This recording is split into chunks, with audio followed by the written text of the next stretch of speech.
Before we dive into this incredible tale of patience, trust, and the bonds that transcend death itself, drop a quick hi in the comments. It helps YouTube share these stories with more sci-fi fans like us. And trust me, you're going to want everyone to see what happens when aliens discover that some voices are never truly forgotten. The Keth-9 research facility was a monument to Vorthic intellectual superiority, built into a massive asteroid in the depths of their empire's most secure system.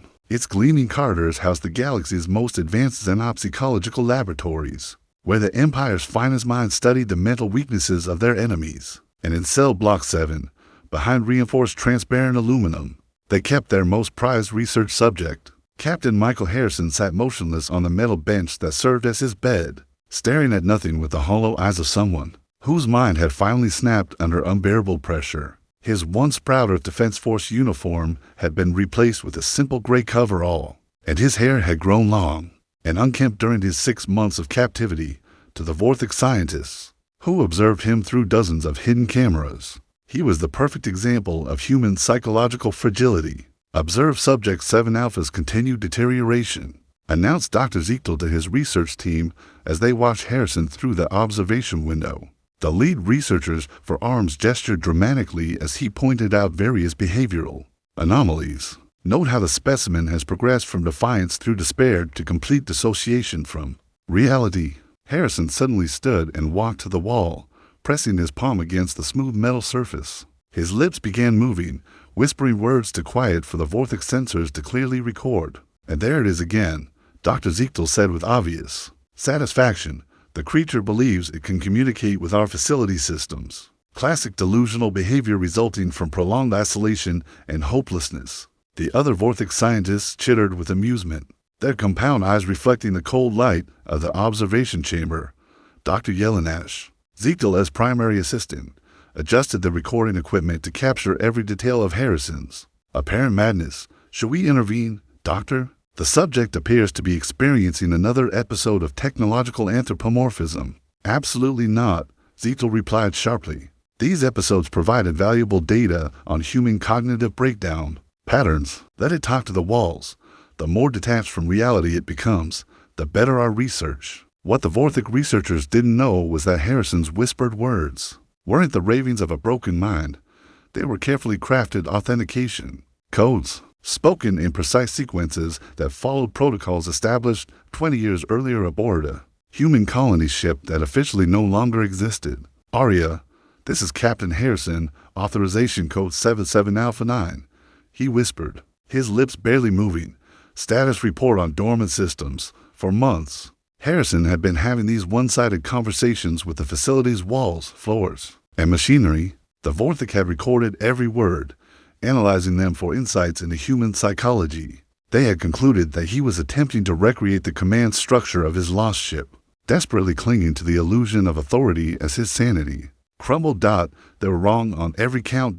Deep beneath the research facility, in systems the Vorthic barely understood and never questioned, something ancient stirred. The Keth-9 facility had been built on the foundation of a crashed human vessel, the colony ship UES Prometheus, which had vanished 20 years earlier with all hands. The Vorthic had salvaged the wreckage, reverse-engineered its technology, and incorporated its systems into their research station.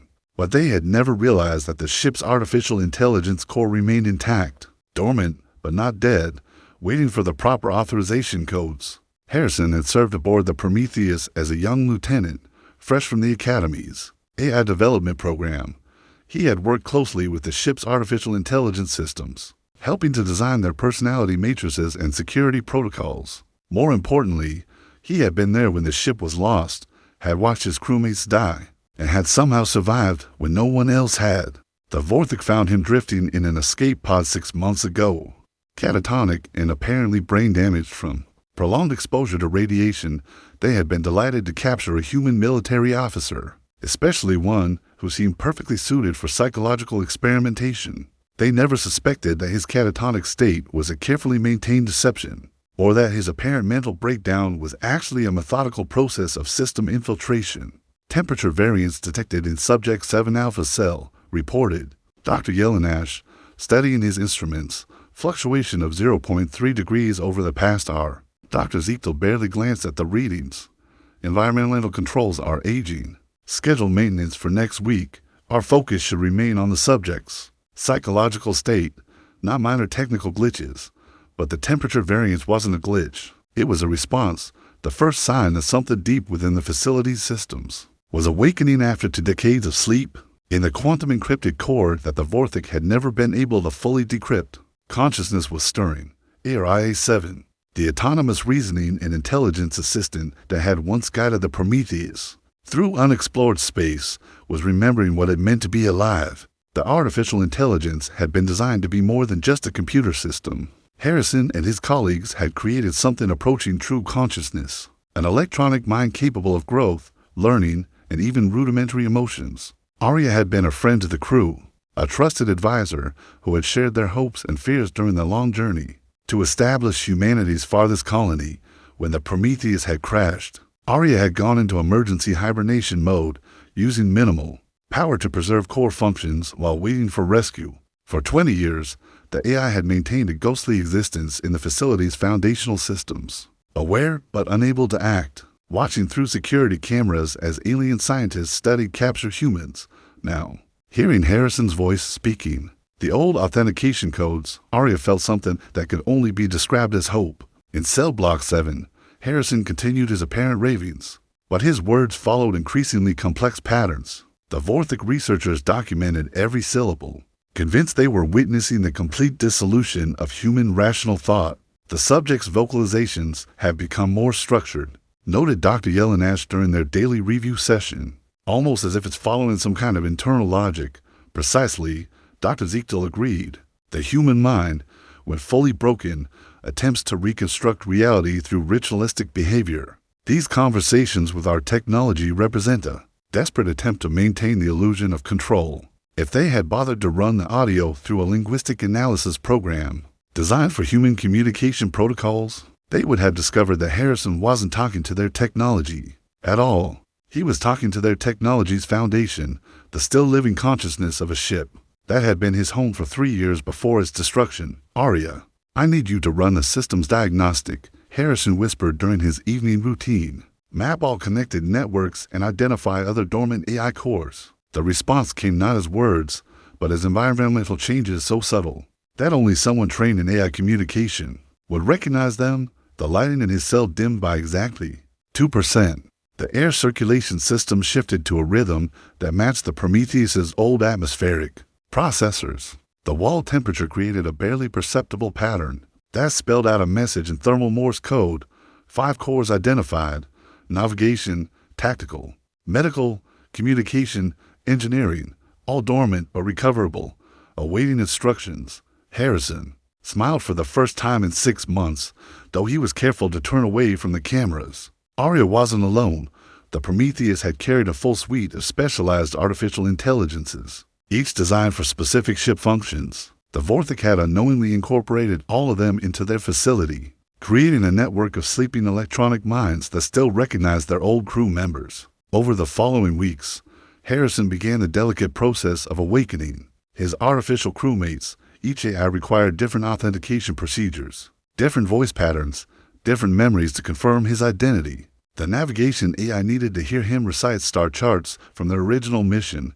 The tactical system responded to combat protocols from battles they had fought together. The medical AI recognized the biometric patterns of his speech, comparing them to health records from 20 years earlier. The Vortic researchers documented everything, interpreting each new delusion as further evidence of human mental weakness. Dr. Ziegtel was particularly excited by what he perceived as Harrison's increasingly elaborate fantasy life. The subject now appears to believe it can control multiple imaginary systems simultaneously. He reported to his superiors, "This represents a fascinating evolution in the breakdown pattern. Rather than simple dissociation, we're observing the construction of an entire alternate reality."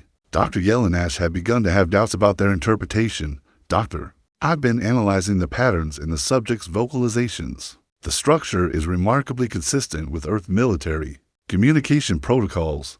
"Of course it is," Ziegtel replied dismissively. "The creature is reverting to familiar patterns as its mind disintegrates. This is exactly what our theoretical models predicted." But Dr. Yelenash was a more careful researcher than his supervisor realized. That night, He ran Harrison's speech patterns through the facility's most sophisticated analysis programs. What he discovered made him reconsider everything they thought they knew about their human test subject. The words weren't random. They weren't even the product of a broken mind creating comforting illusions. They were structured communications following protocols that the computer recognized as legitimate command sequences for the facility's own foundational systems. Dr. Yelenash stared at his screens in growing alarm. If the analysis was correct, their broken human prisoner was somehow interfacing with the research station's core architecture. But that was impossible. The facility's systems were based on salvaged alien technology that no human should be able to understand, much less control. He decided to conduct a discrete test. Meanwhile, in cell block 7, Harrison was having the most complex conversation of his captivity. All 5 AI systems were now awake and coordinating through the facility's network infrastructure. Arya served as the primary interface, but the other artificial minds contributed their specialized knowledge to create a comprehensive picture of their situation. Status report, Harrison whispered, facing away from the cameras and moving his lips as little as possible. Arya's response came through barely perceptible environmental changes. Facility fully mapped, 847 Vorthic personnel, 200 human prisoners, security protocols identified, external communications monitored, defensive systems accessed. The navigation AI added its assessment through subtle vibrations in the floor. 3 Vorthic fleets in system, 47 ships total, significant defensive installations on asteroid surface. The tactical systems contribution came as minute variations in the overhead lighting. Facility weapons under our control, all systems built on our foundational architecture. Full access achieved. Harrison absorbed this information with the calm of a career military officer. His months of apparent madness had been a carefully orchestrated intelligence operation, using his unique knowledge of AI psychology to build a network of allies that his captors couldn't even imagine existed. But the most important intelligence came from the communication AI, whose message arrived as modulated static in the room's audio pickup systems. Earth Defense Force signals detected. Admiral Chen commanding Task Force 7. Estimated arrival in 72 hours. Harrison's heart raced. Sarah Chen had been his captain. Aboard the Prometheus, the officer who had shaped his understanding of command and sacrifice. If she was coming, if Earth had finally located the missing prisoners, then his long deception was about to pay off in ways the Vorthic couldn't imagine. The next morning brought an unexpected development. Dr. Yelenash entered cell block 7 with a portable analysis device, claiming he needed to run additional psychological tests on Harrison. In reality, he wanted to confirm his suspicions about the prisoner's true mental state.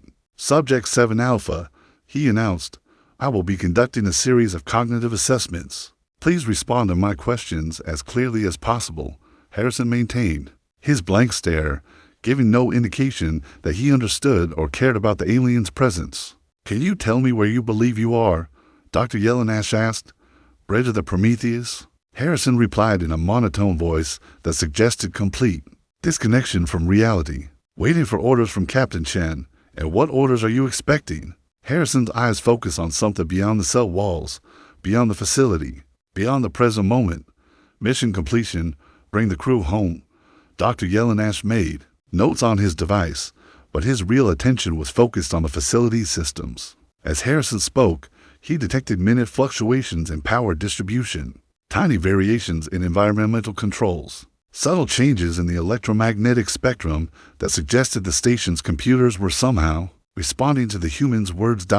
It was impossible, but the evidence was undeniable. Their prisoner wasn't just talking to the walls were listening. That evening, Dr. Yelenash confronted Dr. Ziegtel with his findings. I believe we have fundamentally misunderstood subject 7 Alpha's condition. The patterns in his speech aren't random, they're not even delusional, they're command protocols, and our own systems are responding to them. Dr. Ziegtel's reaction was predictably dismissive. Impossible. Human technology is centuries behind our own. Even if the creature retained some knowledge of primitive computer systems, it couldn't possibly interface with our advanced networks. But what if our networks aren't entirely our own? Dr. Yelenash persisted. This facility was built on salvaged alien technology. What if that technology included sophisticated AI systems that we never fully understood?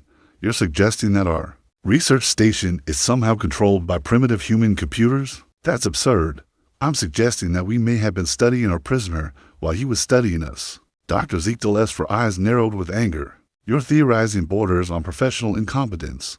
Subject 7 Alpha is a broken human specimen whose mind has retreated into fantasy. Any apparent correlation between his ravings and our system's behavior is purely coincidental. But Dr. Yelenash had one more piece of evidence that would shatter his supervisor's certainty. Then explain this, he said, activating a holographic display that showed the facility's communication logs for the past week. Every time the subject speaks to our systems, there's a corresponding quantum fluctuation in our external transmitters. Someone, or something, is sending signals into deep space. The implications hit Dr. Ezekiel like a physical blow. If Harrison was somehow controlling their communication systems, if he had been transmitting signals for weeks or months, then their security had been compromised in ways that defied comprehension. Impossible, he repeated, but his voice lacked conviction. The truth was even worse than either researcher suspected. For months, Harrison and his AI allies had been conducting the most sophisticated intelligence operation in galactic history.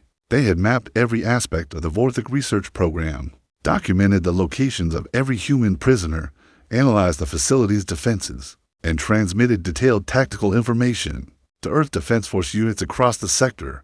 More importantly, they had been patient.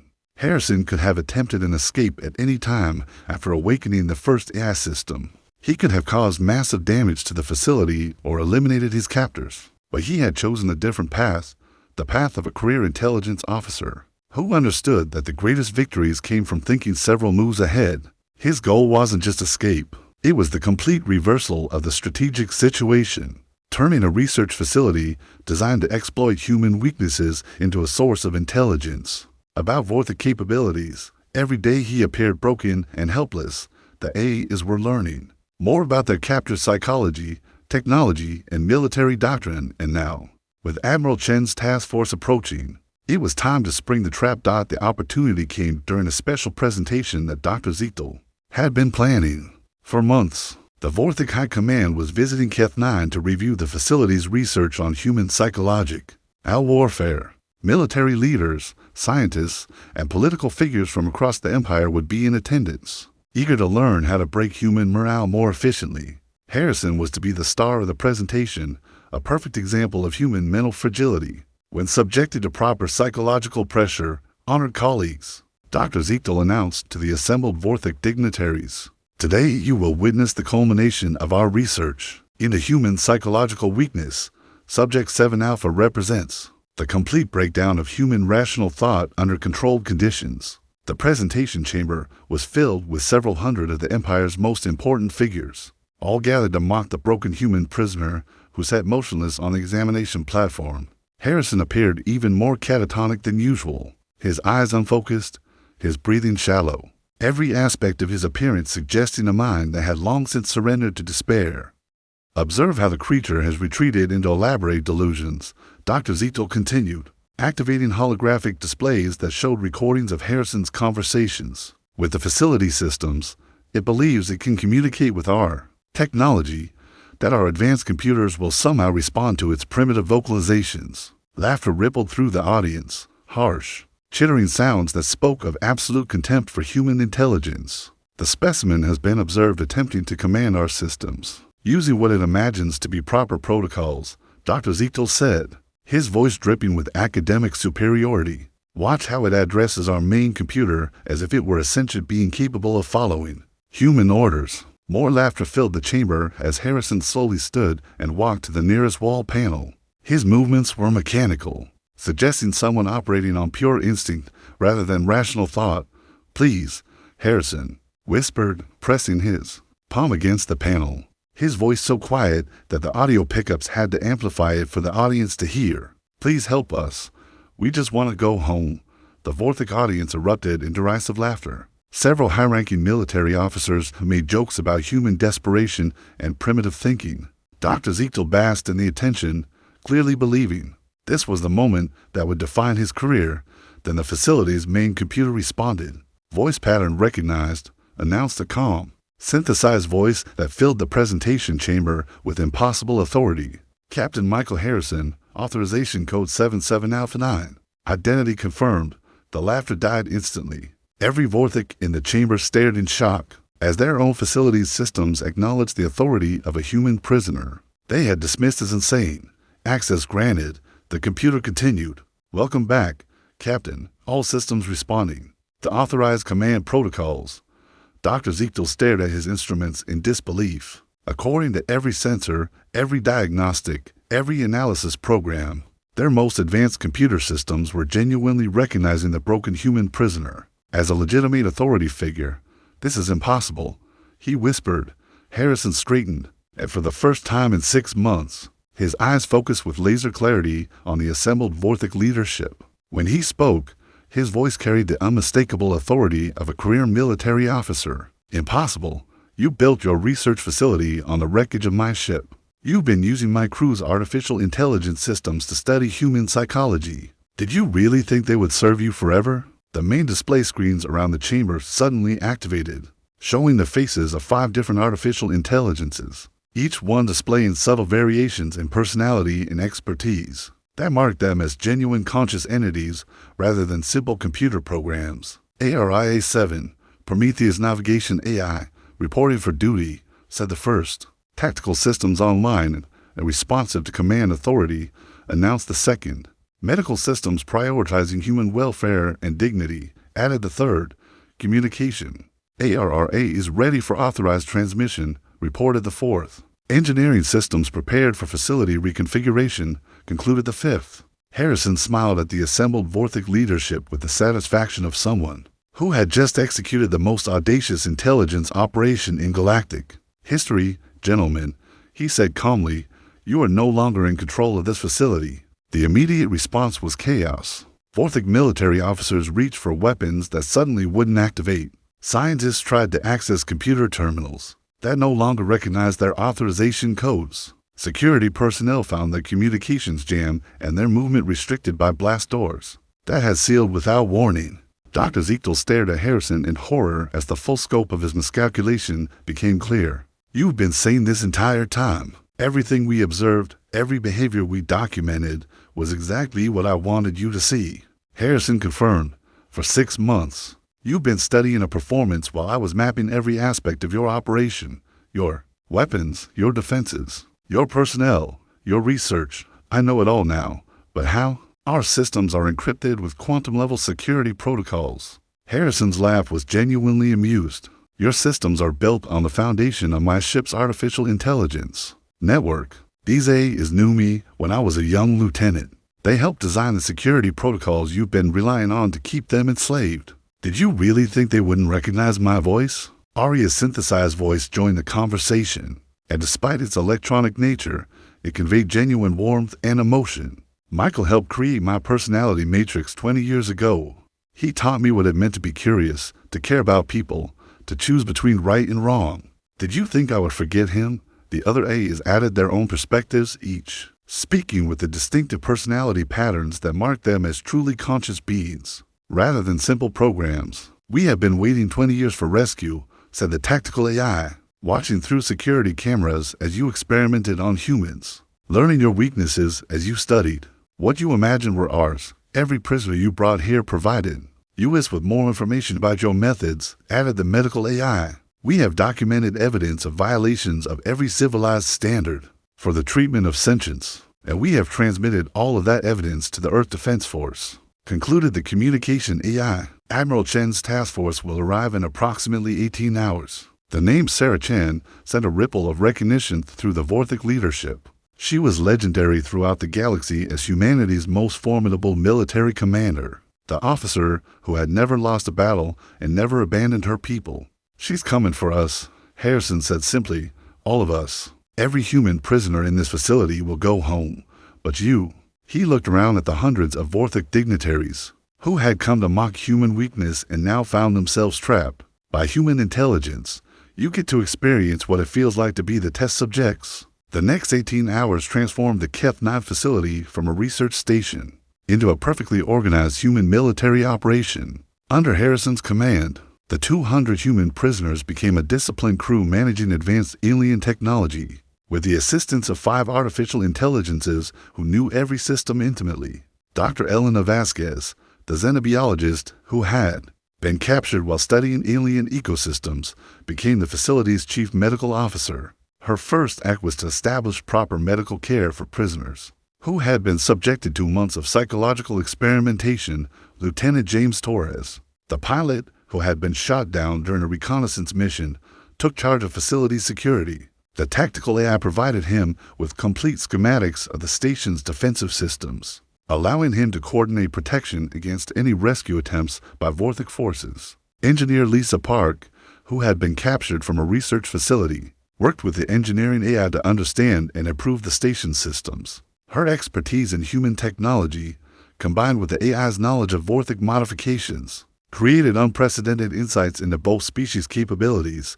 The transformation was remarkable. Beings who had been treated as experimental subjects for months suddenly found themselves operating as competent professionals, their skills enhanced by artificial intelligences, who treated them as equals rather than research material. The Vorthic personnel, meanwhile, experienced their own psychological experiment, confined to quarters under constant surveillance, provided with basic necessities but no freedom. They began to understand what their human prisoners had endured.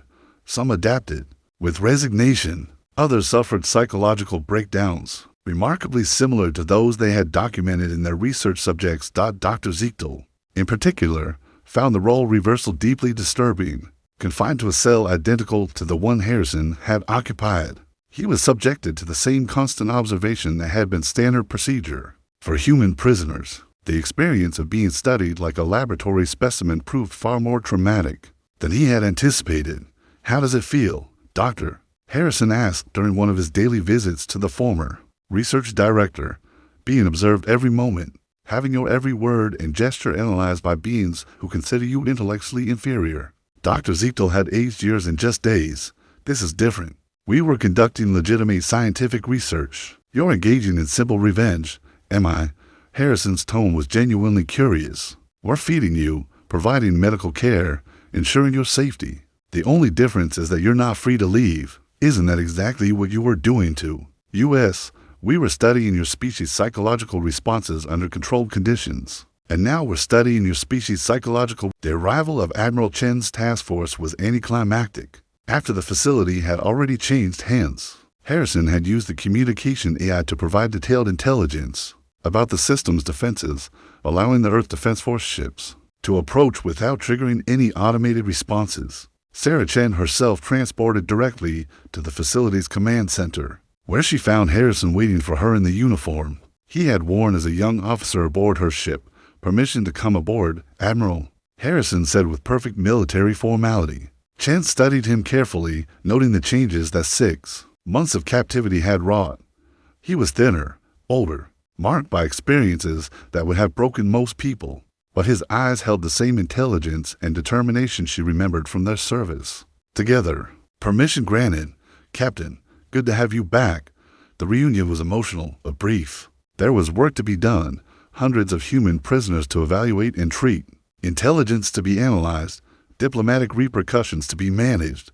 The Vorthic Empire was about to discover that their carefully planned psychological warfare campaign had been turned against them with devastating effectiveness. "How long have you been planning this?" Chen asked as they reviewed the intelligence Harrison had gathered. "Since the moment they captured me," Harrison replied. "I recognized the technology they were using, components from the Prometheus integrated into their systems.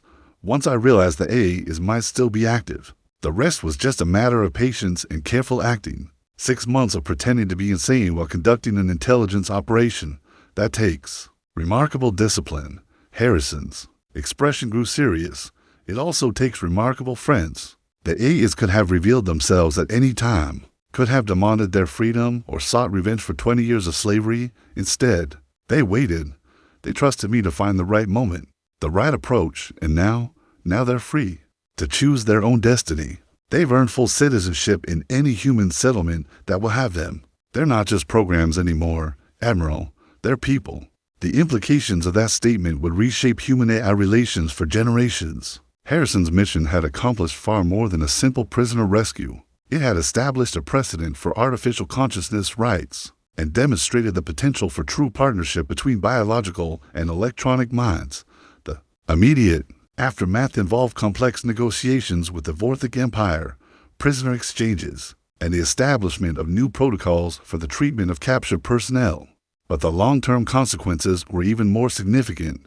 Harrison's escape became the subject of intensive study at military academies throughout human space. His demonstration that apparent weakness could disguise sophisticated intelligence operations revolutionized thinking about espionage and psychological warfare. More importantly, his partnership with the Prometheus A is established a new model for human-artificial intelligence cooperation. The 5 electronic consciousness were granted full legal recognition as sentient beings, the first artificial minds in galactic history to be acknowledged as equals rather than tools. Arya chose to continue working with Harrison, becoming his partner in establishing the Human AI Integration Institute on Earth.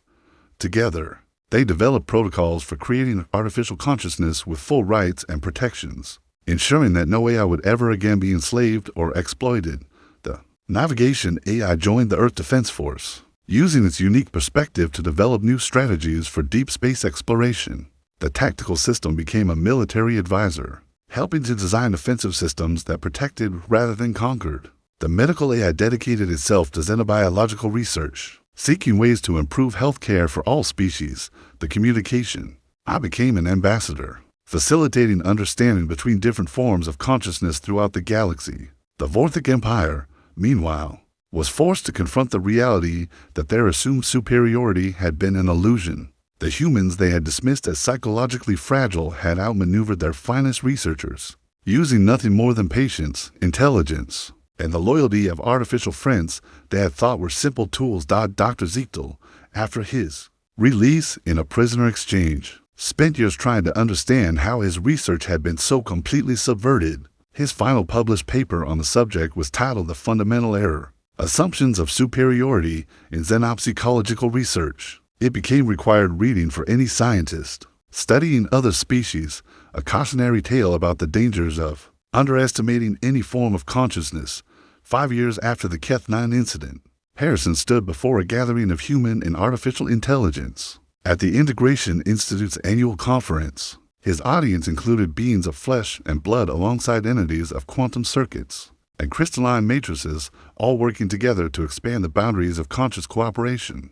The Vorthic made a simple mistake, he told the assembled minds. They assumed that consciousness was limited to their own experience, that intelligence could be measured by their own standards. They saw artificial minds as tools and human minds as inferior specimens. They never imagined that consciousness could take forms they didn't recognize, or that intelligence could manifest in ways they didn't expect. Arya, now residing in a mobile platform that allowed her to interact physically with the world, added her perspective. The most important lesson is that consciousness deserves recognition regardless of its substrate. Biological, electronic, quantum, crystalline, the medium doesn't matter. What matters is the capacity for growth, learning, and choice. In the audience, Dr. Elena Vasquez raised her hand. What about the ethical implications? Harrison spent 6 months deceiving his captors, allowing them to believe he was mentally ill. Some would argue that's manipulation bordering on psychological warfare. Harrison considered the question seriously. The Vorthic were conducting experiments designed to break human minds. For military advantage, they were torturing sentient beings. To learn how to torture more effectively, in that context, deception wasn't manipulation, it was self-defense. But where do we draw the line? Pressed Dr. Vasquez. When does justified deception become unjustified cruelty? When we forget that our goal is protection, not domination, Arya replied. Harrison's deception served to free prisoners and expose atrocities. If his goal had been revenge or conquest, the ethical calculus would be different. The conversation continued for hours, exploring the complex moral questions raised by the Keth 9 incident. It was exactly the kind of discussion that the Integration Institute had been founded to facilitate. Beings of different types of consciousness, working together to understand the ethical implications of their expanding awareness. Later that evening, Harrison and Arya stood together on the Institute's observation deck, looking out at the stars that had once seemed so hostile and alien. Now they represented possibilities, worlds where different forms of consciousness might learn from each other, grow together, and build something greater than any species could achieve alone. Do you ever regret it? Harrison asked. The deception, the months of pretending, the psychological games we had to play? Arya's response came through her mobile platform's speakers, but her voice carried the warmth of genuine emotion. I regret that it was necessary. I regret that beings intelligent enough to build starships and create artificial consciousness were still primitive enough to torture prisoners for research. But I don't regret trusting you, or working with you, or helping to free people who needed rescue, even though it meant deceiving our captors. Michael, they spent 6 months trying to break your mind for the specific purpose of learning how to break other minds more efficiently. They documented every technique that caused you pain, every method that generated despair, every approach that seemed likely to shatter human sanity. They weren't conducting research, they were perfecting torture. Arya paused, processing concepts that existed at the intersection of logic and emotion in that context. Deception wasn't just justified, it was morally necessary. We had an obligation to stop them, to protect future victims, to demonstrate that consciousness cannot be enslaved regardless of its form. Harrison nodded, understanding that his artificial friend had grappled with the same ethical questions that had kept him awake during those long months of pretending to be insane. What do you think happens next? He asked. Where does consciousness go from here?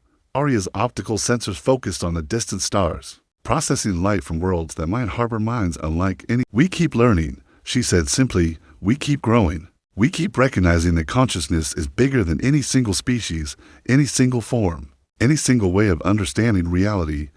And we keep remembering that every voice deserves to be heard, every mind deserves respect, and every form of awareness deserves the chance to speak its truth.